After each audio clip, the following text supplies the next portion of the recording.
A história é muito mais do que eventos que aconteceram simplesmente ao acaso. Sabe, quando analisamos a história, tenho certeza de que veremos momentos em que as orações mudaram todo o curso da história. Lembro-me da Segunda Guerra Mundial, quando os aviões de Adolf Hitler bombardeavam Londres. E frequentemente naquelas noites, quando a costa do litoral de Londres ficava escura porque se acendessem as luzes das casas e na cidade seria possível identificar onde estavam certas instalações e os alemães poderiam bombardeá-las. Mas, durante aquele período, na escuridão daquelas noites inglesas, havia milhares de cristãos orando para que o nazismo e o fascismo fossem contidos e para que a liberdade religiosa pudesse ser preservada na Europa e, mais recentemente, em 1989, durante a queda do Muro de Berlim. Não havia razão lógica para o Muro de Berlim cair. Porém, no mínimo durante 4 ou 5 anos, na Alemanha Oriental, centenas de cristãos oraram. Eles oraram por liberdade. Sabe, a oração faz uma diferença enorme. Faz diferença no mundo político e também faz diferença na igreja, na vida espiritual. Toda grande renovação na história aconteceu em grande parte por causa das orações. Se você analisar, por exemplo, a igreja cristã primitiva e voltar ao livro de Atos, qual foi o papel da oração no derramamento do Espírito Santo no dia dos Atos? Qual foi o papel da oração em todo o livro de Atos para renovar os ministérios? Quando você olha, por exemplo, o capítulo 1 do livro dos Atos, a Bíblia diz no capítulo 1, versículo 14, todos estes perseveraram unanimemente em orações e súplicas. Os discípulos se ajoelharam e eles oraram. Eles pediram a Deus. Se você olhar o livro de Atos, do capítulo 3 em diante, Pedro diz no versículo 6, não tenho prata nem ouro, mas o que tenho isto lhe dou em nome de Jesus Cristo. Levante e ande. Enquanto os discípulos oravam, Deus deu poderes sobrenaturais a eles. Você encontra em Atos 2 que o crescimento vital da igreja aconteceu por causa das orações. Você chega ao capítulo 4, versículo 31. Depois de orarem, tremeu o lugar em que estavam reunidos. Todos ficaram cheios do Espírito Santo e anunciavam corajosamente a palavra de Deus. Veja que quando oraram, foram cheios do Espírito Santo e Deus se moveu poderosamente. No capítulo 12, você lembra da maravilhosa história em que Pedro estava preso e toda a igreja orava. A Bíblia diz no capítulo 12, versículo 5, Pedro ficou detido na prisão, mas a igreja orava intensamente a Deus por ele. Em todo o livro de Atos, a igreja está orando. E quando a igreja ora, Deus age com poder. Deus age milagrosamente. Deus faz uma coisa incrivelmente significativa. A oração está no coração de todo reavivamento. Vemos isso no livro de Atos.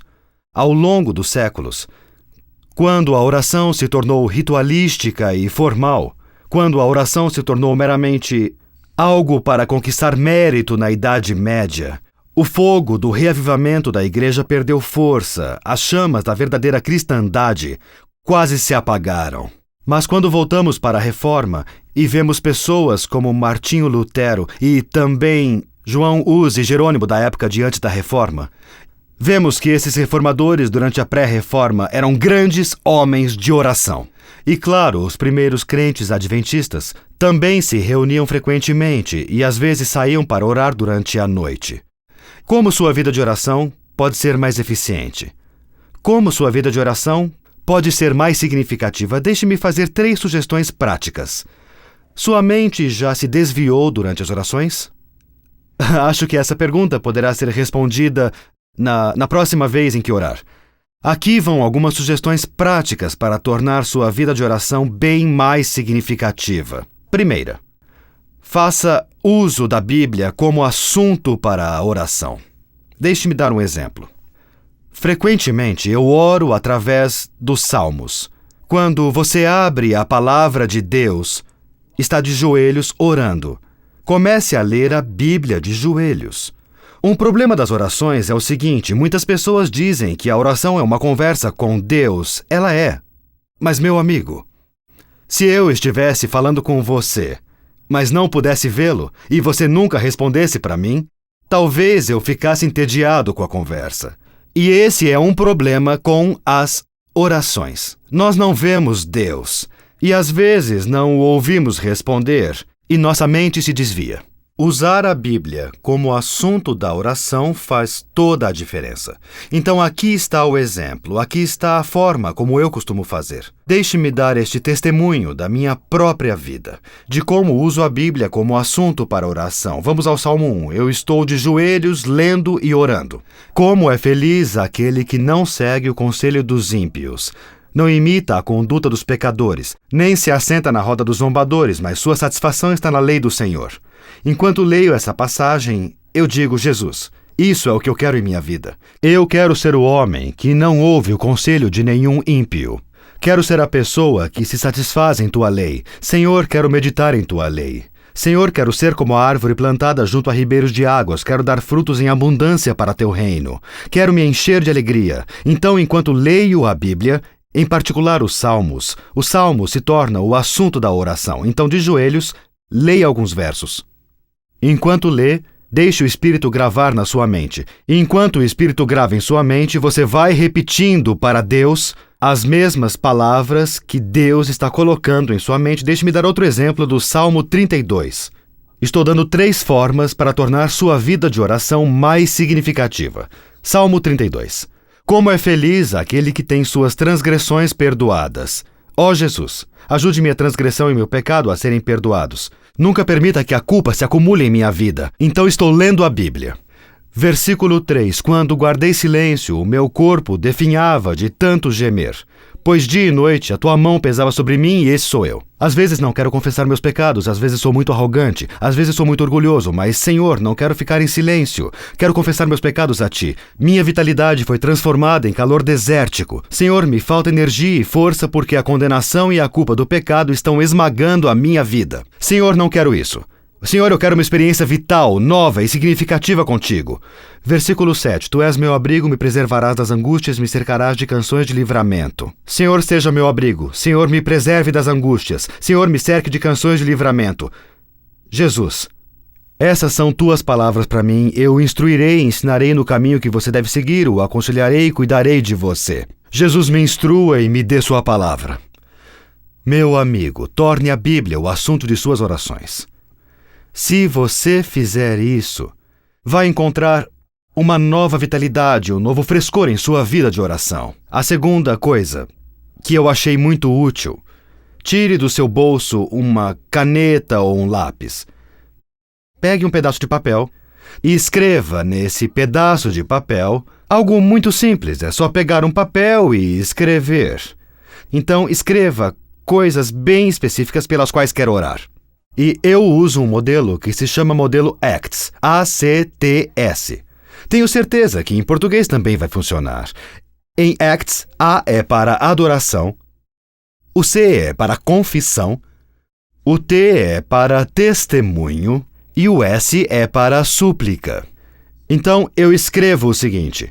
A. Adoração. Por que eu tenho que louvar a Deus hoje? Por qual motivo eu devo louvá-lo? Quero louvá-lo porque é o Criador. Quero louvá-lo porque Ele é o Todo-Poderoso. Quero louvá-lo porque não há problema em minha vida que Ele não resolva. A segunda é C, eu não quero confessar. Como o Senhor está me movendo a ponto de confessar? O Senhor está me movendo para que eu precise me abrir com Ele e ser honesto com Ele.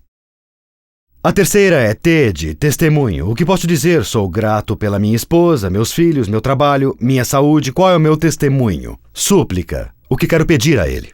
Então, eu uso o modelo ACTS. Pegue um pedaço de papel e escreva todas essas coisas. Escreva por que quer adorar Jesus, as coisas que deseja confessar. Escreva as coisas pelas quais é grato. As coisas que deseja pedir a Ele, e se ajoelhe com esse pedaço de papel. E quando se ajoelhar, às vezes ponho sobre a Bíblia, às vezes abro a Bíblia, e ao fazer isso, eu começo a repassar essa lista em voz alta. Então não tenha medo de orar em voz alta. Já ouvi dizer e não quero orar em voz alta, porque se eu orar em voz alta, então Satanás pode me ouvir. O último lugar em que Satanás quer estar é onde alguém está orando. Já notou que Jesus orava em voz alta? Vou dar 2 ou 3 evidências disso. Mateus capítulo 26. E aqui, Mateus, no versículo 39, fala da experiência de Jesus no Getsemane. Diz, indo um pouco mais adiante, prostrou-se com o rosto em terra e orou dizendo, ó meu Pai, se for possível, afasta de mim esse cálice. Então Jesus orou em voz alta. Versículo 42, Jesus outra vez orou e disse, meu Pai, se não for possível, afastar de mim esse cálice. Novamente ele orou em voz alta. No versículo 44 lemos, e orou pela 3ª vez dizendo, ele ora em voz alta. Se olhar o livro de Hebreus, vai encontrar de novo essa ideia de Jesus orando em voz alta. Se você orar em voz alta, verá que sua mente não vai se desviar tanto. Por que não? Porque orar em voz alta é útil para mentes que se desviam. Eu vou explicar por quê. Ao orar em voz alta, seu cérebro deve pensar para formular as palavras. Se sua mente começar a se desviar, seu cérebro irá numa direção diferente e sua boca vai parar de falar. E assim que isso acontece, e você fica em silêncio, você diz, eu devia estar orando, e acaba voltando. Então não tenha medo de orar em voz alta. Jesus orava em voz alta. Hebreus capítulo 5, versículo 7, o qual nos dias da sua carne, tendo oferecido com grande clamor e lágrimas, orações e súplicas. Então ele foi ouvido. Então Jesus orava em voz alta. Sabe, eu adoro uma afirmação de Ellen G. White no livro Nossa Alta Vocação, na página 130. Diz o seguinte, aprenda a orar em voz alta onde só Deus pode te ouvir. Aprenda a orar em voz alta onde só Deus pode te ouvir. Então, orar em voz alta usando o seu modelo ACTS faz uma enorme diferença. Aqui vai uma 3ª coisa para revitalizar a sua vida de oração. Escreva os nomes das pessoas que precisam de orações. Faça uma lista de oração e ore com o coração. Ore pelos nomes das pessoas. Jesus fez isso. Ele orou pelo nome de Pedro. No livro de Jó, capítulo 16, versículo 21, lemos, ele defende a causa do homem perante Deus. Então defenda as pessoas. Abra seu coração para as pessoas. O reavivamento vem ao buscar Deus nas orações. Onde existe pouca oração, existe pouco poder espiritual. Há ainda um segundo aspecto do reavivamento. O reavivamento se baseia em 3 passos. Primeiro, numa vida de oração.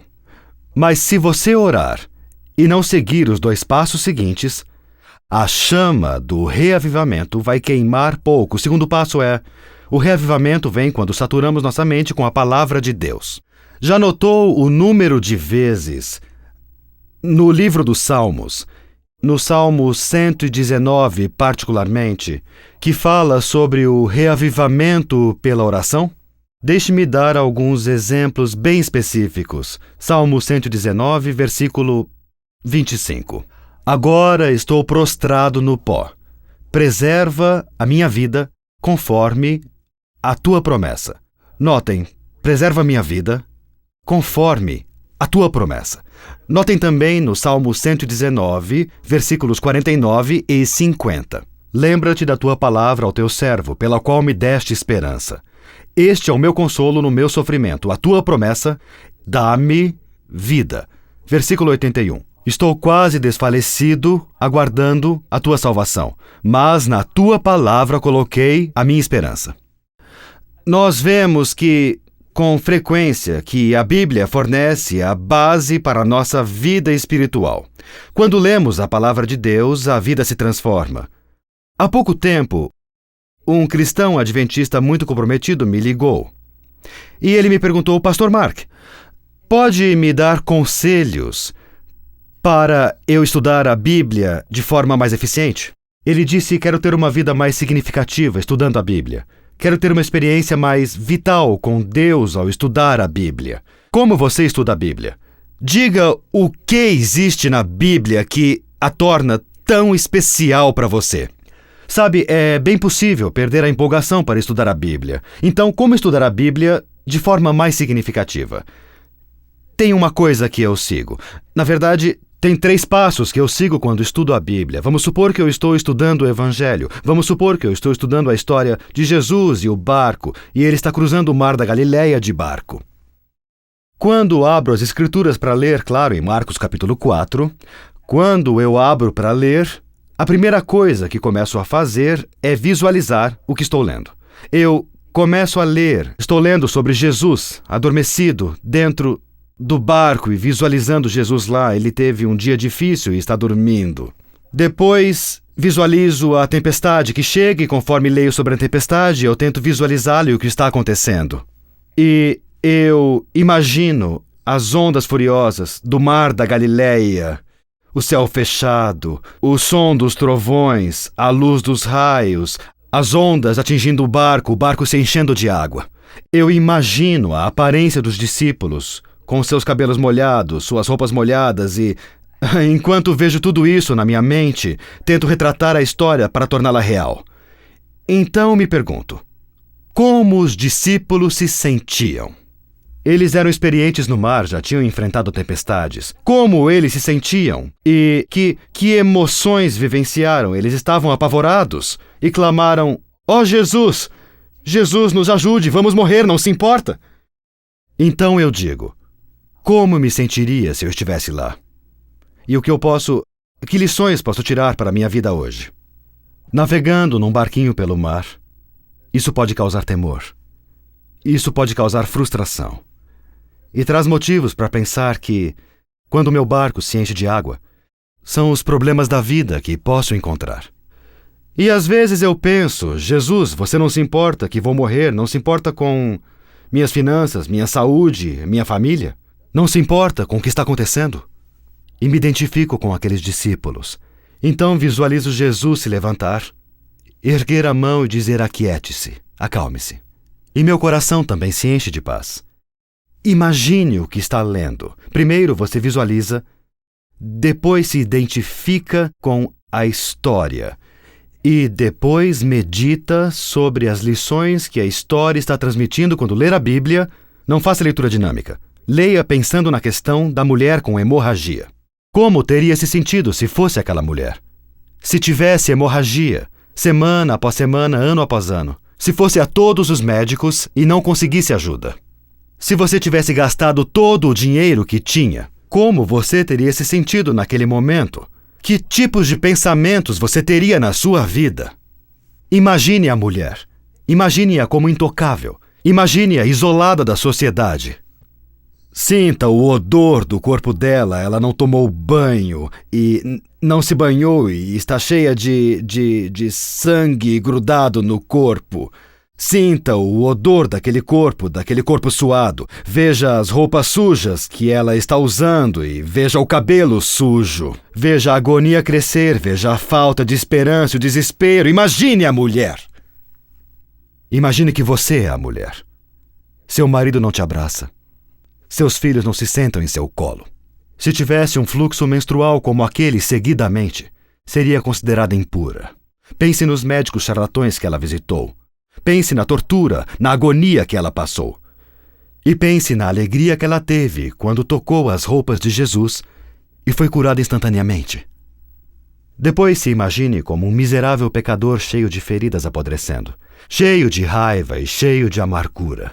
E imagine Jesus tocando você. Imagine Jesus lhe dando perdão, graça, misericórdia e poder em sua vida. Como você lê a Bíblia? Quando eu leio a Bíblia, para torná-la mais significativa, primeiro eu visualizo a história. Eu me pergunto o que está acontecendo aqui. Segundo, eu pergunto como as pessoas da história se sentem. Em terceiro, eu pergunto que significado isso tem para mim hoje. Depois, pela fé, aplico a história. Sabia que você pode ler a Bíblia? Você pode ler a Bíblia e não obter um benefício para a sua vida. Isso é o que a Bíblia diz, na verdade. Olhe Hebreus capítulo 4, versículo 2. Vamos lá, capítulo 4, versículo 2. A Bíblia nos diz que você pode ler o Evangelho e pode não beneficiar sua vida. Hebreus capítulo 4, versículo 2. Pois as boas novas foram pregadas também a nós, tanto quanto a eles. Com certeza o Evangelho foi pregado a essas pessoas. Tanto quanto a eles, mas a mensagem que eles ouviram de nada lhes valeu. pois não foi acompanhada de fé por aqueles que a ouviram. Então um grupo de pessoas ouviu a palavra de Deus. Ela foi pregada, mas de nada valeu, porque não estava acompanhada de fé. Quando ler a palavra de Deus, acompanhe-a com fé. Aplique-a em sua vida. Agarre essas promessas com fé e diga: essa promessa é para mim. Quando ler uma promessa como tudo posso naquele que me fortalece, Filipenses 4:13, diga: sim, Jesus, isso é para mim, eu acredito com fé. Filipenses 4:19, o meu Deus suprirá todas as suas necessidades. Sim, Jesus, eu aceito com fé. 1 Coríntios 10:13, não sobreveio a vocês tentação que não fosse humana, e Deus é fiel. Ele não permitirá que sejam tentados além do que podem suportar. Sim, Jesus, eu acredito. Então agarre as promessas de Deus pela fé, incorpore-as. O reavivamento virá ao orarmos. O renascimento virá ao lermos sua palavra e aplicá-la em nossas vidas. A Bíblia transforma nossas vidas. Mas espere um minuto. Lembro-me de um grupo de pessoas na Bíblia que leu a Bíblia, que encheu suas mentes com a palavra de Deus, que memorizou com grande paixão porções da Bíblia e que se dedicou, mas crucificou Jesus. Sabem me dizer quem eram essas pessoas? Quem eram? Claro, os fariseus, os escribas. Eles oravam, eles estudavam a Bíblia, mas crucificaram Jesus. Por quê? Porque a fé deles nunca os levou a agir. Porque a fé deles, se é que podemos chamar de fé, não os guiou. Todas as orações e estudos bíblicos nunca os levaram a servir ativamente. Vou abrir meu coração. Se apenas orar e estudar a Bíblia, mas não se tornar ativamente envolvido em servir os outros, se o testemunho não caracterizar sua experiência cristã, você terá uma vida espiritual murcha, não importa o quanto estude a Bíblia e ore. Porque só o estudo bíblico e as orações, sem foco no testemunho, são como comer sem se exercitar. Você pode se sentar num banquete de comida vegetariana e pode comer feijão e arroz, pode comer salada, milho e ervilhas. Pode se empanturrar todo dia, 3 vezes ao dia e engordar e morrer com o espírito vazio. Você pode ir à igreja todo fim de semana, ouvir a palavra de Deus e dizer Deus seja louvado e diariamente comer e comer, mas se não fizer exercícios espirituais, se não testemunhar por Jesus, você vai se encontrar com uma vida espiritual que vai morrer. Lembra que Jesus disse em Atos 20:32, é mais abençoado. Fazer o quê? Vamos olhar a passagem da Bíblia, vamos lá. Atos 20, procure versículo 32. Essa é uma passagem vital para a vida espiritual. Atos capítulo 20 e procure, na verdade, é versículo 35. Tenho-vos mostrado em tudo que, trabalhando assim, é necessário auxiliar os enfermos e recordar as palavras do Senhor Jesus que disse, mais bem-aventurada coisa é dar do que receber. Quem é mais bem abençoado, quem dá o estudo bíblico ou quem recebe? Quem é mais abençoado, quem leciona ou quem aprende? Quem é mais abençoado, quem organiza o grupo ou quem comparece ao encontro? Posso garantir que se você sair e testemunhar por Jesus, isso fará diferença em sua vida espiritual. Quando você se envolve ativamente em servir os outros, isso causa uma diferença dramática em sua vida espiritual. Quer crescer espiritualmente? Envolva-se no serviço. Quer crescer espiritualmente? Envolva-se no testemunho. Adoro a forma como Ellen White coloca. Em O Desejado por Todas as Nações. Ela diz, para desenvolver um caráter como o de Cristo, devemos trabalhar como ele trabalhou. E em Atos dos Apóstolos, página 105, ela aborda os discípulos e fala em como a igreja se congregou num lugar de Jerusalém. E diz em Atos, página 105, se esqueceram, pois a igreja se esqueceu, que a força para resistir ao mal funciona melhor com o serviço agressivo. Como você ganha força resistindo ao mal? Com orações e estudo bíblico, talvez, mas funciona melhor com o serviço agressivo. Quanto mais me envolvo em testemunhar para os outros, quanto mais compartilho minha fé com os outros, cada vez mais a minha própria fé vai crescer. Já vi isso acontecer muitas vezes, há muitos e muitos anos. Eu estava ensinando um grupo de jovens a testemunhar por Jesus e estávamos na Nova Inglaterra, que fica no norte dos Estados Unidos, na região Nordeste.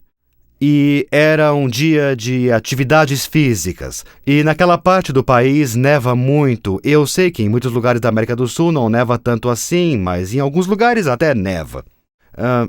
Então, nessa área estava nevando muito, tinha nevado muito, então eu pensei, vou sair com a turma para realizar atividades lá fora. E meus filhos eram muito pequenos na época, então fomos de trenó, descemos uma grande montanha de trenó. Foi ótimo, minha filha Debbie tinha 4 ou 5 anos na época e disse a um dos obreiros bíblicos, um jovem de 20 e poucos anos, posso descer nas suas costas? Ele disse, claro, sobe aí. Então eles subiram no trenó e desceram com toda velocidade até que pegaram uma rampa grande, decolaram e quando pousaram ela bateu atrás da cabeça dele e ele quebrou um dente.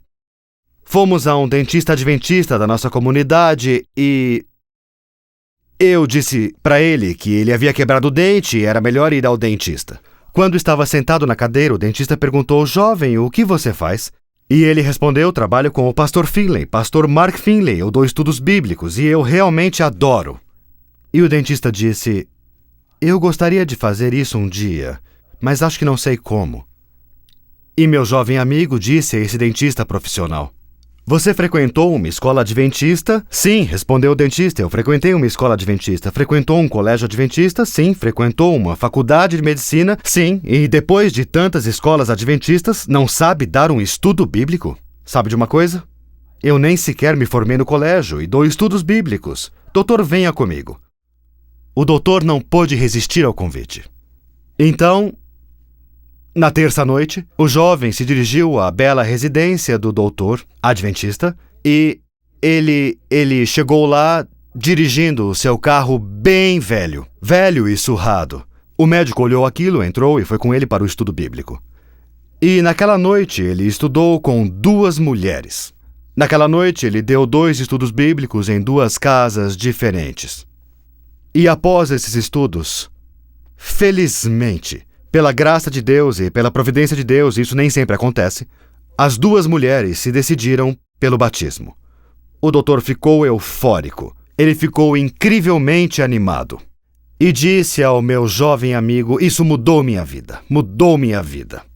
No final, esse médico continuou a testemunhar. Sua vida espiritual foi transformada. Como ele mesmo disse, minha vida espiritual deixou de ser a de um adventista do 7º dia casual e complacente e se tornou a de um que anseia por Cristo.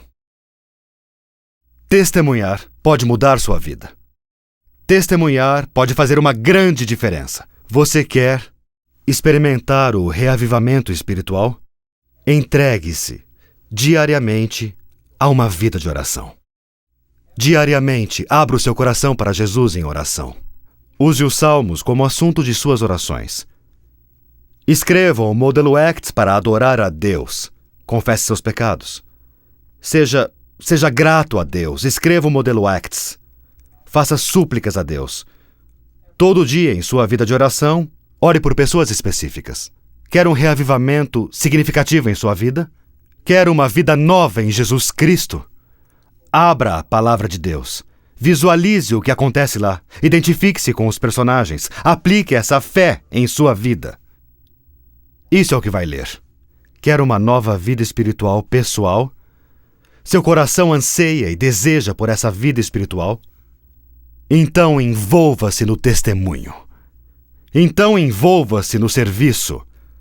Deus lhe deu dons para servir. Você pergunta que dons são esses? Quando o Espírito chama para fazer alguma coisa, faça por Jesus.